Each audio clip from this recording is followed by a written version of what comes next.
15절까지의 말씀, 구약성경 686쪽에 있습니다. 역대하 23장 1절부터 15절까지의 말씀입니다.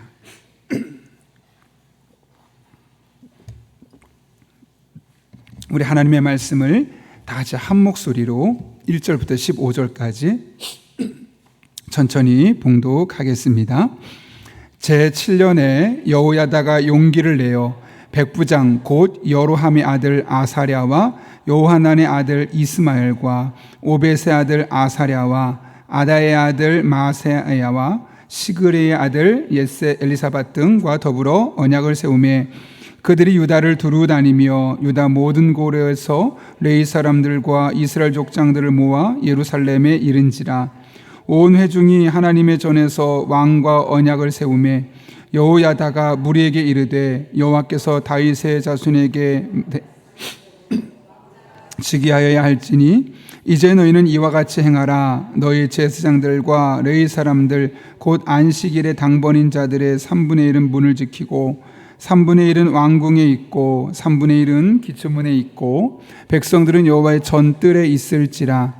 제사장들과 수중드는 레위 사람들은 거룩한즉 여호와의 전에 들어오려니와 그 외에 다른 사람은 들어오지 못할 것이니 모든 백성은 여호와께 지켜야 할 바를 지킬지며 레위 사람들은 각각 손에 무기를 잡고 왕을 호위하며 다른 사람이 성전에 들어오거든 죽이고 왕이 출입할 때 경호할지니라 하니 레위 사람들과 모든 유다 사람들이 제사장 여호야다가 명령한 모든 것을 준행하여 각기 수하의 안식일의 당번인 자와 안식일의 비번인 자들을 거느리고 있었으니 이는 제사장 여호야다가 비번인 자들을 보내지 아니함이더라. 제사장 여호야다가 하나님의 전 안에 있는 다윗 왕의 창과 큰 방패와 작은 방패를 백부장들에게 주고 또 백성들에게 각각 손에 무기를 잡고 왕을 호위하되 성전 오른쪽에서부터 성전 왼쪽까지 제단과 성전 곁에 서게 하고 무리가 왕자를 인도하여 면류관을 씌우며 율법책을 주고 세워 왕으로 삼을세 여호야다와 그의 아들들이 그에게 기름을 붓고 이르기를 왕이여 만세수를 누리소서 하더라. 아달랴가 백성들이 뛰며 왕을 찬송하는 소리를 듣고 여호와의 전에 들어가서 백성에게 이르되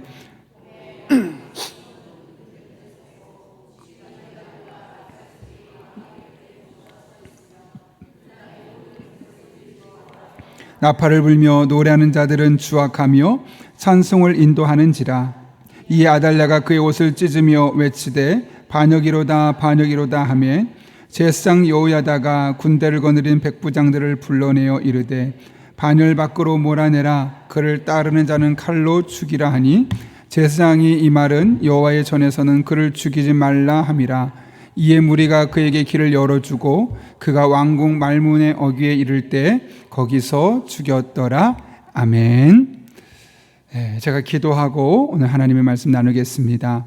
거룩하신 아버지 하나님, 지난 명절 동안 우리 성도님들의 가정과 삶을 지켜주셔서 아무 문제 없이 일주를 잘 보낼 수 있게 하시고 또 이렇게 하나님 앞에 나와서 기도할 수 있는 은혜를 사모할 수 있게 하심에 감사를 드립니다. 이 시간 우리 성도 한 사람 한 사람에게 필요한 말씀 허락해 주시고 선포되는 말씀, 내게 주신 말씀으로 들려지게 하시고 이 말씀이 우리의 삶을 새롭게 하고 우리의 삶에 소망을 주고 하나님 안에서 우리의 삶을 더욱더 풍성하게 하는 복된 시간 되게 하여 주옵소서. 예수님의 이름으로 기도하옵나이다. 아멘. 살다 보니 하기 싫어도 꼭 해야 할 일이 있다는 사실을 다시 한번 깨닫게 되는 순간들이 참 많이 있었습니다. 제가 최근에 건강에 관한 영상들을 종종 보게 되는데요. 그 건강에 관한 영상들을 보게 되면 한 가지 공통점이 있습니다. 그것은 하기 싫지만 해야만 하는 일들. 그러니까 우리가 본능적으로 귀찮아하고 하기 싫어하는 일들이 있는데 건강하려면 그런 일들을 거부하며 하기 싫어도 꼭 해야 할 일들에 대해서 의사들이 이야기해 주는 겁니다. 예를 들어서 우리는 운동하는 거 참 귀찮아하죠. 근데 어떤 의사는 말하기를 그냥 운동만 하는 것은 안 된다. 걷기만 해서는 안 된다. 걷는 것을 넘어서서 매일 뛰어야지만 우리가 건강한 삶을 살 수 있다라고 말하면서 조금 더 벅찰 정도로 하기 싫은 일도 해야 하도록 권면하고 있습니다.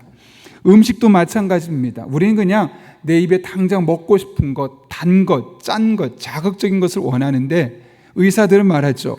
그런 거 가려서 먹어야 한다라고 이야기합니다.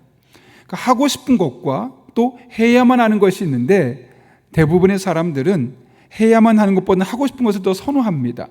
그런데 보다 건강하려면 하고 싶은 것보다는 꼭 해야만 하는 일들에 초점을 맞춰서 살 때 훨씬 더 건강한 몸을 유지할 수 있다는 거죠. 근데 이것은 비단 몸의 건강뿐만 아니라 우리의 일상에서도 마찬가지입니다. 살다 보면 꼭 해야만 하는 일들이 있습니다. 그런데 우리들은 귀찮죠. 하기 싫죠. 그럼에도 불구하고 해야 되는 이유는 그것은 꼭 할 때 우리에게 유익한 것이기 때문에 그렇습니다.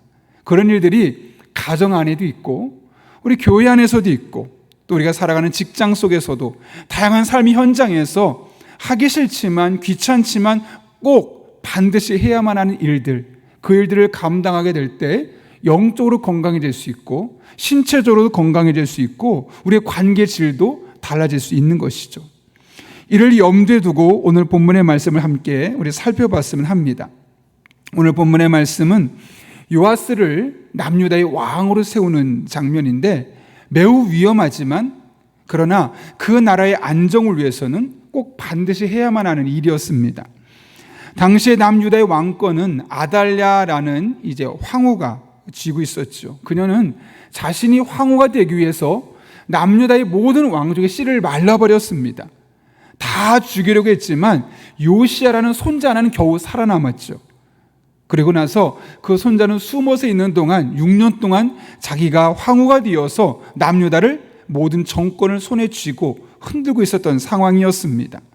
그런 상황에서 그녀의 손자였던 겨우 살아남은 손자 요시야를 왕으로 옹위하는 일은 목숨을 걸어야만 하는 일이었습니다. 그런데 그럼에도 불구하고 일은 매우 안정적으로 신속하게 진행될 수 있었는데 그 이면을 들여다보면 여호야다라는 사람이 있었음을 우리는 볼 수 있습니다. 오늘 본문 1절을 보십시오. 여호야다가 어떻게 일을 수행했는가 이렇게 말하죠. 제7년에 여호야다가 용기를 내어 백부장 곧 여로함의 아들 아사랴와 라고 시작합니다. 여호야다가 뭐를 냈다고요? 용기를 내었다고 하죠. 이 일은 용기를 내지 않으면 할 수 없는 일이었다는 것이죠. 그래서 그 누구도 지난 6년 동안 아달랴가 전횡을 가지고 전권을 가지고 횡포를 휘두를 때 아무도 그것을 제재할 사람이 없었습니다. 여호야다도 마찬가지였죠. 그렇게 무려 6년이라는 시간이 그냥 사라져 버렸습니다. 그런데 모두가 꺼리는 그 일에 여호야다가 나서서 용기를 내어서 그 일을 실행했다라고 오늘 본문이 말하고 있습니다. 어떻게 그 일을 결행할 수 있었겠습니까? 그것은 오늘 본문의 3절에서 그 이야기를 이야기하고 있는데요. 자, 3절 말씀 같이 한번 읽겠습니다. 시작. 온 회중이 하나님의 전에서 왕과 언약을 세우매 여호야다가 무리에게 이르되 여호와께서 다윗의 자손에게 대하여 말씀하신 대로 왕자가 즉위하여야 할지니. 자, 여기 3절에서 아주 중요한 표현이 하나 있죠. 그게 뭐냐면 바로 여호와께서 말씀하신 대로 되어야 한다는 겁니다. 지금은 어떤 상황이죠? 여호와의 말씀하신 대로가 아니라 한 사람이 자신의 권력을 위해서 그 나라를 쥐고 있는 이 아달랴가 그 나라를 정복하고 있는 상황입니다. 그런 상황 가운데 그의 목숨을 걸고 그의 손자였던 요시야를 왕으로 세우는 일은 단 한 가지 목적 때문이었습니다. 여호와께서 말씀하신 대로 이루어져야 되기 때문에. 그래서 여호야다가 목숨을 걸고 아달랴를 몰아내고 요아스를 왕으로 세우려 했던 겁니다. 그에게는 지금 어떤 정치적인 논리도 필요하지 않았습니다. 어떤 경제적인 이득도 그에게 하나도 중요하지 않았습니다. 어떻게 하면 내가 지금 이 순간 누구의 편에 붙어서 더 큰 성공을 거둘 수 있을까? 그에게는 전혀 고려 요소가 되지 않았습니다. 오직 이 일이 하나님의 말씀대로 되어가고 있느냐, 그렇지 않느냐, 그것이 그에게 가장 중요한 판단의 기준이었고, 그 기준에 따라서 자신의 목숨을 잃을 수 있는 상황에 용기를 내어서 앞장서게 되었다고 이야기합니다. 그의 삶의 방향은 오직 하나, 하나님께서 원하시는 대로 이 세상이 돌아가는 것이었습니다. 누가 강력한 힘을 갖고 그것이 나에게 어떤 힘을 주어서 내가 어떤 좋은 더 높은 자리에 올라가고 내가 좀 더 영향력 있는 삶을 살 것이냐, 그것이 그게 가장 중요한 것이 아니었죠. 하나님께서 원하시는 것, 하나님께서 말씀대로 이 땅을 이루어가고 계시냐, 아니면 그 말씀과 정반대 상황을 이루어가고 있느냐, 그것을 가지고 하나하나 판단했던 겁니다. 물론 그러다 보면 위험 상황에 처할 수 있죠. 억울한 일도 당할 수 있습니다. 그러나 그에게 억울한 상황, 위험한 일은 하나도 중요한 것이 아니었습니다. 오로지 하나님의 말씀대로 이 상황이 되어져 가고 있느냐, 그렇지 않느냐가 가장 중요한 것이었고, 그의 사명은 적어도 내 눈에 보이는 것, 내가 듣는 것, 그 현장에서는 하나님의 말씀대로 되어져 가야 한다라는 중요한 원칙을 가지고 앞장서서 그 일을 감당했음을 우리는 볼 수 있습니다. 우리도 마찬가지여야 합니다. 모든 일이 하나님께서 말씀하신 대로 되어야 합니다. 때로는 내 감정이 상할 수도 있습니다. 때로는 나에게 손해를 미칠 수도 있습니다. 때로는 너무너무 하기 싫을 수도 있습니다. 그럼에도 불구하고 여호와께서 말씀하신 대로 그 일이 되어질 수 있도록 해야 합니다. 여러분, 우리가 이 세상에 존재하는 이유가 무엇 때문일까요? 열심히 돈을 벌고 행복한 가정을 이루고 건강한 몸을 가지고 살려 하는 이유가 무엇 때문입니까? 자아실현입니까? 더 여유 있는 삶을 살기 위해서입니까? 물론 그런 것들이 여러분의 삶에 주어졌으면 좋겠습니다. 그러나 그것보다 더 중요한 것은 하나님의 말씀이 이 땅에 이루어지도록 하기 위해서 우리가 열심히 일하는 겁니다. 열심히 건강을 유지하는 겁니다. 그렇게 해서 돈도 버는 거고, 그래 사람도 만나는 것이고, 아이도 낳는 것이고, 가정도 행복하게 만들어가는 그 모든 이유의 원인은 하나님의 말씀대로 되게 하기 위해서입니다. 여러분, 우리의 가정에서 우리가 하는 일은 무엇입니까? 우리의 가정에서 모든 일을 선택하는 기준은 무엇입니까? 내 기분입니까? 나의 상황입니까? 좀 편안함입니까? 아니요. 하나님의 말씀대로 되어져야 하는 겁니다. 우리 가정에서 큰 일을 결정하더라도, 작은 일을 결정하더라도 하나님의 말씀대로 내 가정이 이루어지는 것, 하나님의 말씀을 따라 믿음의 가정이 되어지고, 하나님의 말씀을 따라 부부가 서로 사랑하고, 하나님의 말씀을 따라 믿음으로 자녀들을 양육하고, 하나님의 말씀을 따라 크고 작은 일들을 결정하고, 그렇게 믿음 안에 살아가는 이 모든 과정이 바로 우리가 가정에서 하나님의 말씀을 이루기 위해서, 말씀대로 되게 하기 위해서 감당해야 될 일들이 아닐까요? 크고 작은 모든 결정의 기준은 나의 자아실현도 아니고, 내가 원하는 것을 이루기 위함도 아니고, 하나님의 말씀이 나의 가정에 그대로 이루어지기 위해서. 그러다 보면 때론 보기 싫은 것도 봐야 되겠죠. 때론 참기 싫은 것 참아야 되겠죠.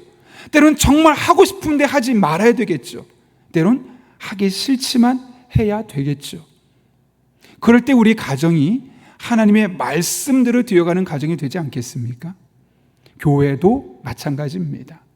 하기 싫은 일이 있습니다. 귀찮습니다.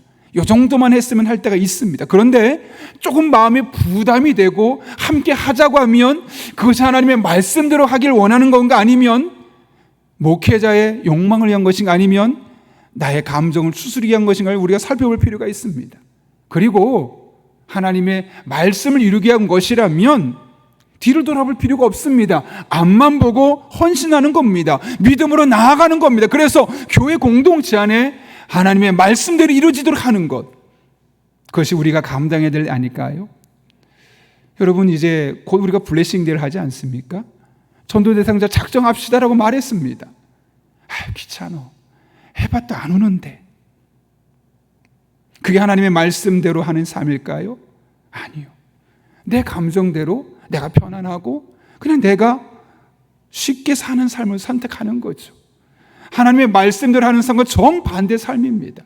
안 와도 상관없습니다. 한 사람에게 복음을 전하기 위해서 애를 쓰고 수고하고 땀 흘려야 되는 것, 그래서 교회 공동체 안에 하나님의 말씀대로 교회가 흘러가도록 하는 것, 그럴 때 자연스럽게 그 교회 공동체는 하나님의 말씀이 움직이는 교회가 되는 것이고, 그러다 보면 내가 뜻하지 못한 곳에서 하나님의 은혜가 흘러 넘치기 시작하는 것이고, 부흥하게 되는 것이고, 성장하게 되는 것이고, 더 큰 영향력을 끼칠 수 있는 교회 공동체도 되는 것 아니겠습니까? 내일 사랑 운동회도 마찬가지 아닐까요? 운동회 이런 때 뭐가 필요해? 교회 예산 그런데 왜 써? 여러분, 교회 공동체가 하나 되는 것, 믿음을 하나 되어 나아가기 위한 것, 그것이 하나님의 말씀대로 되는 공동체 아니겠습니까? 그렇다면 이를 위해서 우리가 할 일은 뭐냐면 함께 마음을 모으는 겁니다. 함께 그곳에 참여해서 모르는 사람과 함께 소통하고 교제하고 함께 믿음의 삶을 하나씩 살아나가는 겁니다. 그러다 보면 지금 당장 내가 원하는 결과는 없을 것처럼 보여도 그 안에 자연스럽게 하나님의 말씀대로 그 교회 공동체가 움직이게 되어지는 것이죠. 그러다 보면 자연스럽게 그 교회는 건강한 교회로 향해 나가게 되어 있고, 그 교회 공동체를 통해서 우리는 과거에 경험할 수 없는 또 다른 은혜와 또 다른 축복들을 다양하게 경험할 수 있는 겁니다. 여러분, 우리가 이 세상에 존재하는 이유는 무엇입니까? 자아실현? 아니요. 우리가 이 세상에 존재하는 이유는 이 세상에 하나님의 말씀대로 모든 일이 되어지도록 하는 것. 그래서 우리는 하나님의 말씀을 잘 알아야 합니다. 잘 분별해야 합니다. 이것이 정말 하나님의 말씀인가? 아니면 누가 한 사람의 욕심인가? 잘 분별하고 말씀드리기 위한 것이다 라는 분명한 판단이 있을 때 우리는 이를 위해서 앞을 향해 나아갈 수 있어야 하는 것이죠. 그것이 우리가 이 땅을 살아가는 많은 목적 중에 하나이면서 또한 가장 중요한 목적이기도 합니다. 오늘 여호야다는 그 하나를 위해서 자신의 목숨까지 걸었습니다. 내가 하나님의 말씀이 이 땅에 이루어지게 하는 일에 내 목숨을 잃더라도 그 말씀이 이루어지게 하기 위해서 요시야를 왕으로 세워야겠다. 저 여러분의 삶이 남은 평생 하나님의 말씀을 이 땅에 이뤄가는 삶이 될 수 있기를 예수님의 이름으로 축원합니다. 요아스를 남유다의 왕으로 세우는 일은 여호야다 혼자의 일을 힘으로 할 수 없었던 일이었죠. 이를 지근거리에서 도왔던 사람들이 있었습니다. 자, 그들이 누구인가? 오늘 보면 1절 말씀 다시 한번 읽겠습니다. 시작. 제7년에 여호야다가 용기를 내어 백부장 곧 여로함의 아들 아사랴와 요하난의 아들 이스마엘과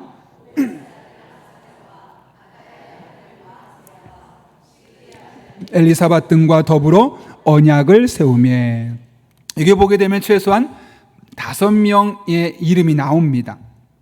여러분, 우리 지금 역대기서를 읽고 있죠. 근데 역대기서를 함께 보려면 사무엘상하, 열왕기상하 이거와 함께 읽어야 됩니다. 사무엘상하, 열왕기상하의 이야기가 거의 역대상하에 요약되어서 어떤 거는 빠진 것도 들어가 있기도 하면서 그 안에 똑같이 반복되기 있기 때문에 그렇죠. 오늘 우리가 읽은 역대하 23장의 말씀은 그렇게 보면 열왕기하 11장에 그대로 기록되어 있습니다. 그런데 그 열왕기하 11장과 오늘 우리가 읽은 역대하 23장에는 약간 차이가 있죠. 열왕기하 11장 4절을 보면 이렇게 기록되어 있습니다. 오늘 본문 1절의 말씀이 백부장과 호위인 백부장들이라고만 되어 있습니다. 이름이 언급되어 있지 않죠. 그냥 백부장들이 있었다. 그리고 그 백부장들 옆에 돕는 또 다른 백부장들이 있었다. 그냥 그게 끝입니다.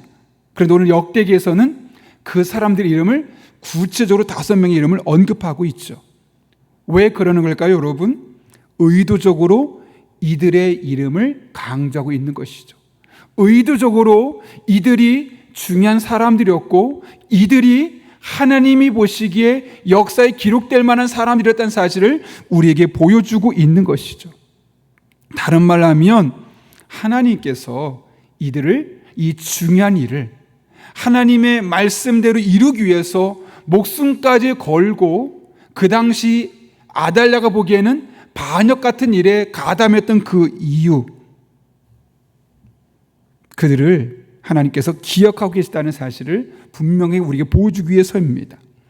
물론 그들의 역할은 여호야다에 비하면 그래도 아직 큰 역할이 아니었습니다. 그래서 단순히 역사를 기술하는 열왕기하에서는 그들의 이름을 빼버렸습니다. 왜냐하면 여호야다만 중요하니까요. 그런데 역대하에서는 여호야다만 중요한 것이 아니라 그들의 지근거리에서 그를 도왔던 이 5명의 백부장들이 얼마나 중요했는지, 또 하나님은 그들을 다 기억하고 계셨다는 사실을 우리에게 말씀해 주기 위해서 의도적으로 역대기의 저자가 그 5명의 이름을 여기에 정확하게 기억해 놓고 있다는 것이죠.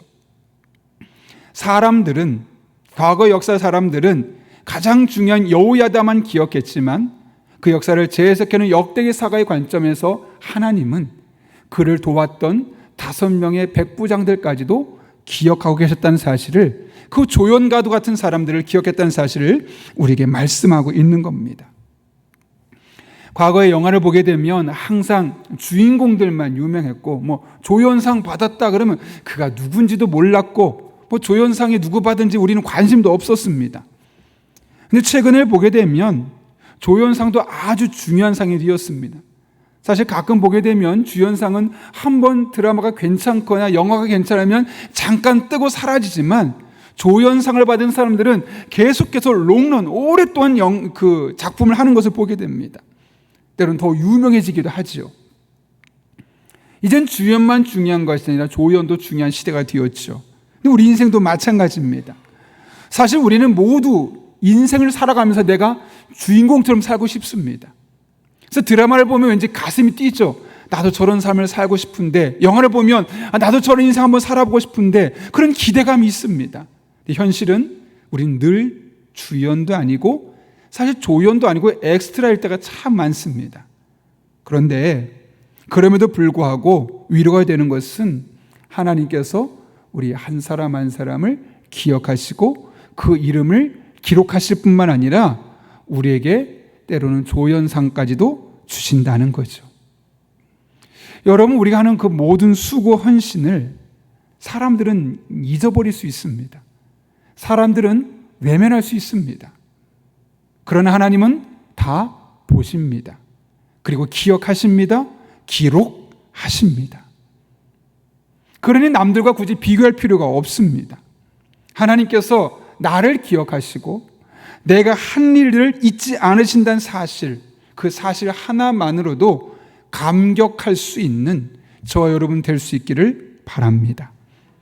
그런 면에서 오늘 우리가 그런 면에서 사도 바울의 권면은 아무도 나의 수고와 헌신을 몰라주는 세상 속에서 얼마나 큰 힘과 위로가 되는지 모릅니다. 히브리서 6장에 보면 10절에 보면 이런 말씀도 기록되어 있죠. 하나님은 불의하지 아니하사 너희 행위와 그의 이름을 위하여 나타낸 사랑으로 이미 성도를 섬긴 것과 이제도 섬기고 있는 것을 잊어버리지 아니하시느니라. 지금까지 성도를 섬기게 했던 그 모든 일들, 수고들 하나님은 결코 잊지 않으신다. 너무 많이 들었던 말씀이죠. 여러분 그 말씀 믿으시나요? 믿으십니까? 그냥 그런 말씀 있구나입니까? 아니면 정말 그 말씀 믿으십니까? 하나님께서 여러분이 하신 수고, 헌신 다 보고 계셨고 기록하고 계시고 잊지 않으신다는 사실을 정말 믿으십니까? 정말요? 진짜입니까? 믿고 싶은 겁니까? 믿으십니까? 제가 이런 질문하는 이유는 저 스스로가 이 말씀을 많이 읽었는데 어느 순간 하나님이 내가 한 수고 헌신, 목사로서 했던 수고 헌신을 다 기억해 주는 것 잊지 않으신다고 하는데 내 삶에 그게 무슨 의미가 있지? 그거 했다고 당장 내가 유명해지기를 하거나 내가 갑자기 실력이 일취월장 향상이 되거나 아니면 사람들이 다 알아주거나 아니면 흔히 말하는 어떤 성공을 거둔다거나 자네들이 막 잘 됐다거나 그런 일이 당장 일어나지 않는데 내가 하나님을 헌신한 게 도대체 무슨 의미가 있지? 하나님 잊어버리지 않으신다? 예, 잊어버리지 않는 거 괜찮아요. 그런데 그게 저와 무슨 의미가 있습니까? 어느 순간 목사인 저에게도 그런 마음이 들더라고요. 분명히 하나님의 말씀임에도 불구하고 그런 마음이 들 때가 있었습니다. 그런데 어느 한순간 그런 마음이 들더라고요. 내가 그걸 잊어버리지 않고 기억하고 있으면 그것만으로 충분하지 않니? 어저께 제가 문자를 하나 받았어요. 카톡을 하나 연락을 받았어요. 정말 16년 전, 17년 전쯤에 제가 거의 20년 전부터 목회했던 곳에서 연락이 온 겁니다. 한 권사님께서 떠나셨는데 목사님께는 꼭 제가 이거를 연락을 드리지 않을 수가 없다고. 그때 목사님과 함께 했던 그 6년의 시간 동안 도저히 잊을 수 없어서 목사님을 누구보다 좋아했던 그 권사님이 세상 떠나는 마당에 그냥 목사님께 연락을 안 할 수가 없어서 제가 연락을 이렇게 드린다고. 근데 그게 너무 기분이 좋은 거예요. 저는 그 교회를 떠난 지 이미 16년이 지났습니다. 그런데 저를 16년 전 떠난 그 목사를 기억하면서 목사님 그때 전도사부 때 오셔서 목사 되기까지 그 위해서 수고하고 헌신하는 과정 중에 이 권사님이 목사님을 참 많이 좋아해 주셨는데 이제 사위 장로님이 연락을 하신 거예요. 떠나시는 마당에 목사님께 연락을 도저히 안 드릴 수 없었느라고. 근데 그게 너무 기분이 좋은 거예요. 16년 전에 떠난 목사를 기억하면서 장례식에 와달라는 게 아니라 그냥 권사님이 세상 떠나신 걸 알리는 걸 목사님이 알았으면 좋겠다. 그런데 그게 목사님, 저는 목사님 잊지 않았어요. 계속 기억하고 있었어요. 그렇게 들리는 거예요. 그런데 여러분, 그것도 기분이 너무 좋은데 하나님이 다 보신다니까요. 다 기억하신다니까요. 다 기록하고 계시다니까요. 여러분 이렇게 나와서 새벽에 기도하는 거 남들이 보면 야, 그걸 기도한다고 큰 변화 없잖아. 뭐 애들이 대학을 잘 가길 하니, 돈을 잘 벌긴 하니, 뭐가 이렇게 힘든 시간에 너희는 그래도 떵떵거리며 잘 살고 있다고 뭐 내세우는 게 뭐가 있니? 누구나 그럴 수 있어요. 건강해지기라도 했는가, 뭐 내 삶이 나아지려고 했는가, 전혀 변화가 없어서 무슨 의미가 있을까? 그런 생각이 들 수 있어요. 근데 하나님은 다 보고 계시다니까요. 여러분이 기도하는 것, 여러분이 교회 곳곳에서 아무도 몰라줘도 기도하면서 그 작은 일에 헌신하고 수고하는 것, 하나님 다 보고 계시다니까요. 기억하고 계시다니까요. 알고 계시다니까요. 잊지 않으신다니까요. 그거면 충분하지 않습니까? 그리고 지금 당장은 모르겠지만 하나님이 기억하신다면 반드시 우리들의 삶에 세상 그 누구도 줄 수 없는 하나님의 은혜가 임하지 않겠습니까? 가장 먼저는 내 주어진 삶에 만족할 수 있죠. 감사할 수 있죠. 하나님이 내 기도를 듣고 계셔. 하나님이 내 봉사를 보고 계셔. 내가 가정 속에서 부관계를 좋게 만들기 위해서 노력하고 수고하는 이 모든 것을 보고 계셔. 이미 그 자체로 우리들의 마음속에 큰 위로가 되고 감동이 되고, 그러면서 우리들의 삶에 다른 곳에서는 경험할 수 없는 회복이 일어나고 그 안에 또한 감격과 감사가 나타나게 되는 건 아니겠습니까? 말하기는 하나님께서 우리의 수고와 헌신을 결코 잊지 않고 기억하고 기록하고 계심을 믿음의 눈으로 바라보고 주신 일상을 살아가는 저 여러분 될 수 있기를 예수님의 이름으로 축원합니다. 이 시간 그 하나님의 은혜를 기억하고 삼으면서 우리 함께 찬양하고 기도했으면 좋겠는데요. 천국에서 해같이 빛나리라는 찬양이 있습니다. 우리의 섬김이 천국에서, 우리의 겸손이, 우리의 순종이, 우리의 사랑이, 우리의 믿음이, 우리의 충성이, 헌신이 하나님이 다 기억하시고 해같이 빛나게 하실 것을 기억하면서 우리 함께 찬양하도록 하겠습니다.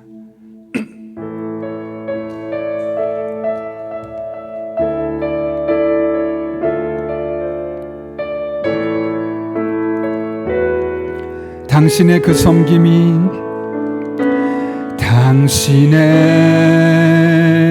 그 섬김이 천국에서 해같이 빛, 당신의 그 겸손이, 당신의 극이 없